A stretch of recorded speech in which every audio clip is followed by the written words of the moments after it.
Washington County, please.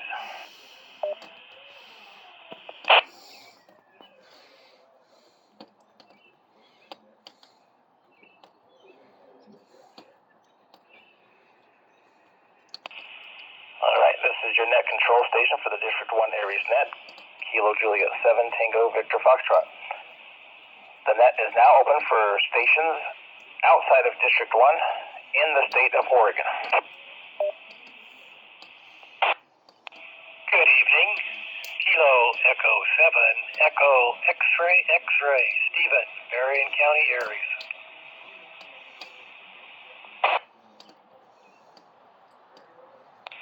This is Kilo Echo 7 Sierra Zulu Hotel, Rusty in Newburgh, Yamhill County.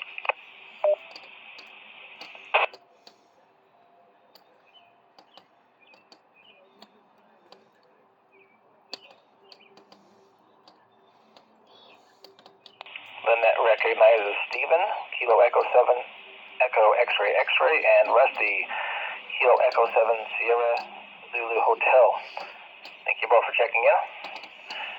Any other stations outside of District 1 but in the state of Oregon?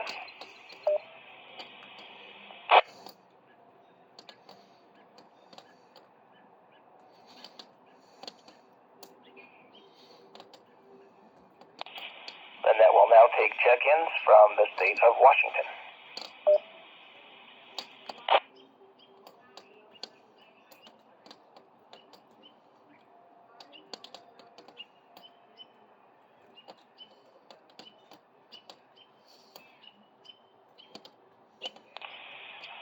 Last call for state of Washington. If you want to check into the District 1 net, please come now.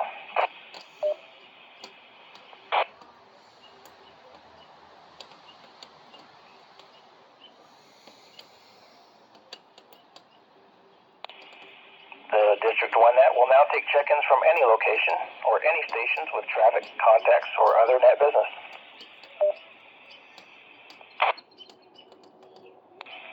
Good evening. Kilo Foxtrot 7 Victor X-Ray Mike. Pat, Astoria, Clatsop County. KF7VXM.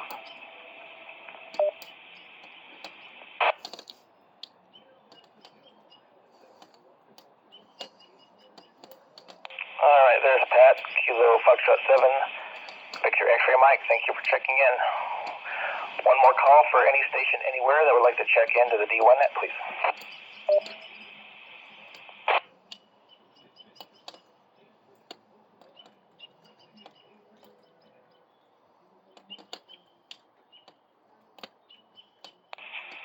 Alright, KJ7TVF with the D1 net. Let's go to Glenn, WA7FSH. Go for your announcement, sir.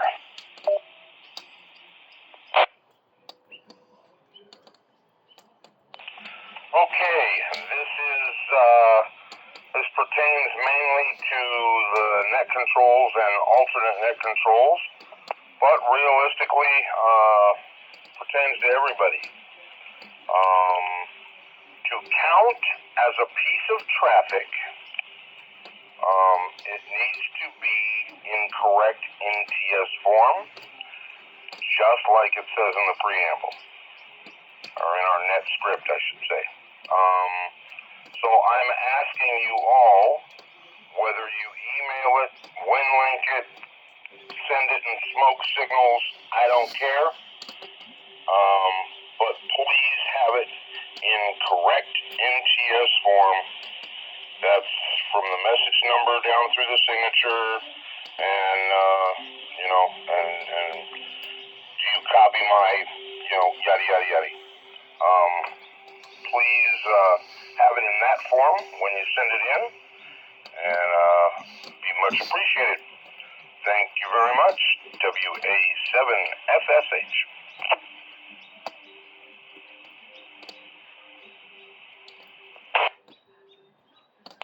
Thanks, Glenn, and that brings up my question. Will you be available at the end of the net to take my net report over the air, sir? Indeed I will, and yeah, you betcha. I would prefer people, send it as traffic over the air, but that's not required. Yes, sir. I'll be here. WA7FSH. Alrighty. Thank you, Glenn. Next, we'll go to Kilo Charlie 7 Mike to Russ for his announcement. Well, thank you, Matt.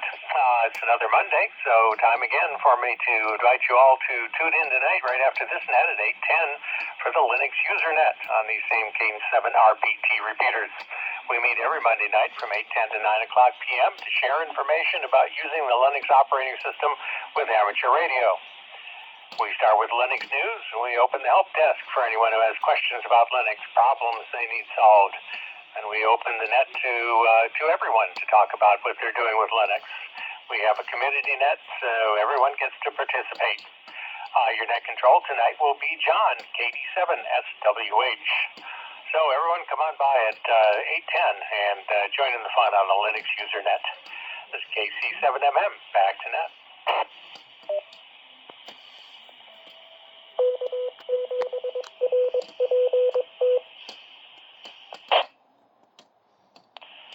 Thank you, Russ. Always a good time on the Linux net. Very informative. Okay, I'll ask for one more round of check-ins from any location or any stations with traffic contacts or other net business.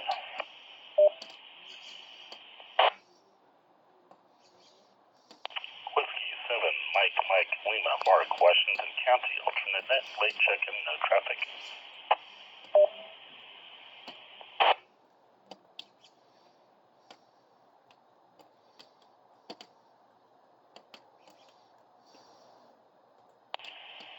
Thank you, Mark.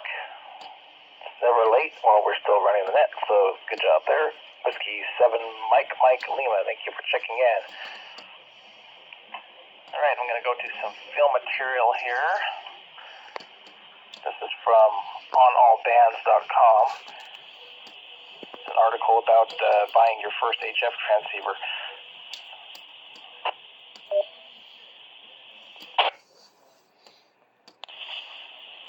So, you're ready to buy your first HF transceiver. Now what? Whether you just got your license or you have been in the hobby for a while, your interest may be leading you to explore the HF bands. For many of us, HF radio was the reason we got interested in the hobby in the first place. There are a lot of things to think about when you're considering buying your first HF transceiver. With prices all over the place and so many features and options, it can be difficult to wrap your head around where to start.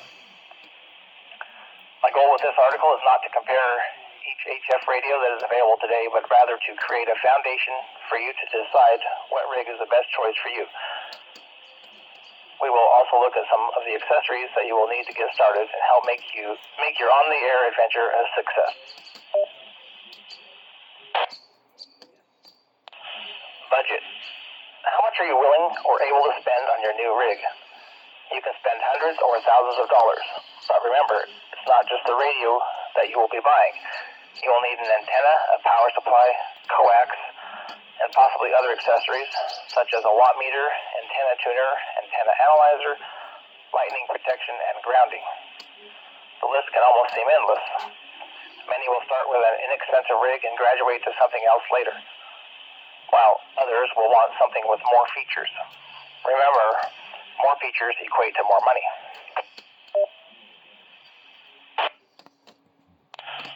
What rigs do your friends have? One way to look for the right radio is to find out what your friends are using.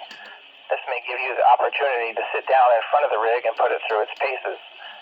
Ask questions like, what made you decide on this radio? Would you buy it again? What do you like or dislike about the rig?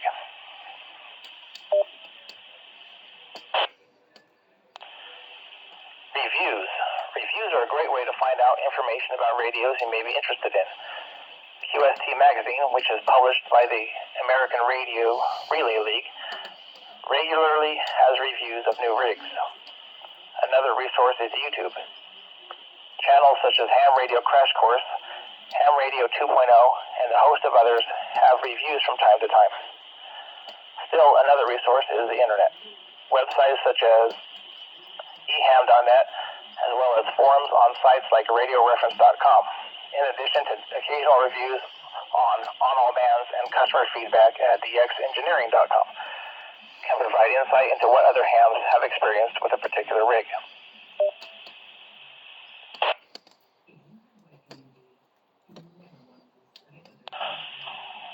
Where will you use your new rig? Where do you plan to operate from? Are you the outdoor type who wants to take your rig into the fields for parks on the air or summits on the air? Maybe you spend most of your day in your car and would like to operate mobile. Or perhaps you prefer the comforts of home and would rather operate indoors. Answering these questions will help you determine the rig that's right for you at the present time. KJ7 TVF continuing the D1net with fill material. Features. Selecting a new rig can feel overwhelming. Radios today offer a wide variety of features. Ask yourself, what features do you want in your new rig? Do you prefer a rig that covers HF and the VHF, UHF bands all in one box? Do you want a 100-watt radio, or is the challenge of QRP, low power, more your speed? How about a pan adapter or a rig with 2 receivers? Should your new rig have a built-in sound card? How about a built-in antenna tuner?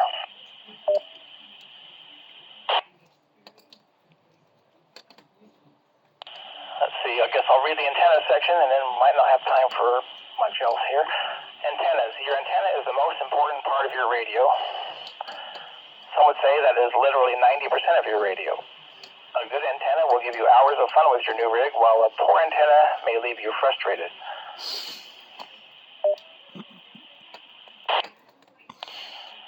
There are plenty of antennas to choose from, but it will come down to how much property you have to work with, your budget, what your spouse will agree to, and whether or not you live in an HOA.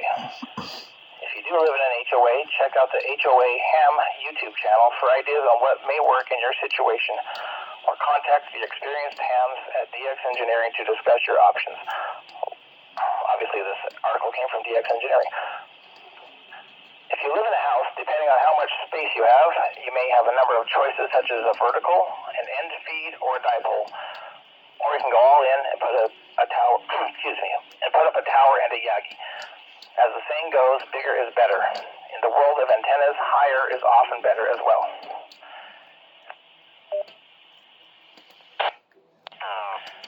If you live in an apartment, you'll be much more limited in what you can do. If you have a porch or a balcony, you may be able to put up something temporary like a portable vertical or a small portable loop. All right, District 1 Net is still taking check-ins from any location or any stations with traffic, contacts, or other net business. Kilo, Juliet 7, Yankee November Zulu, Brad Mobile in Portland. Kilo 7 Echo.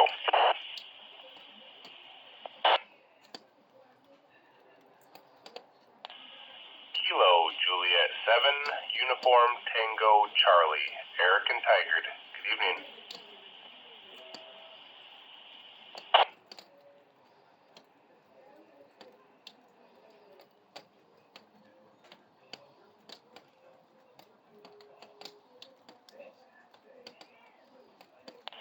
Alright, I got Whiskey 7, Mike Lima, thank you.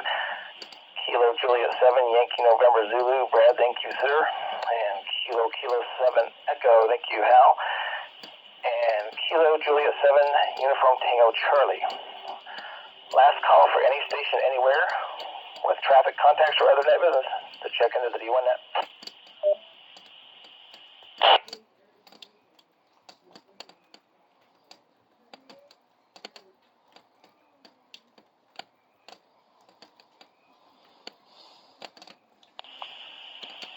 The Aries District 1 net is now closed at 8 p.m. local time. This net operates through the courtesy of the Amateur Radio Relay Group, Incorporated. We thank all stations who participated and those who stood by to give us a clear operating frequency. This is KJ7TVF, returning the frequency to normal amateur use after the passing of one piece of traffic.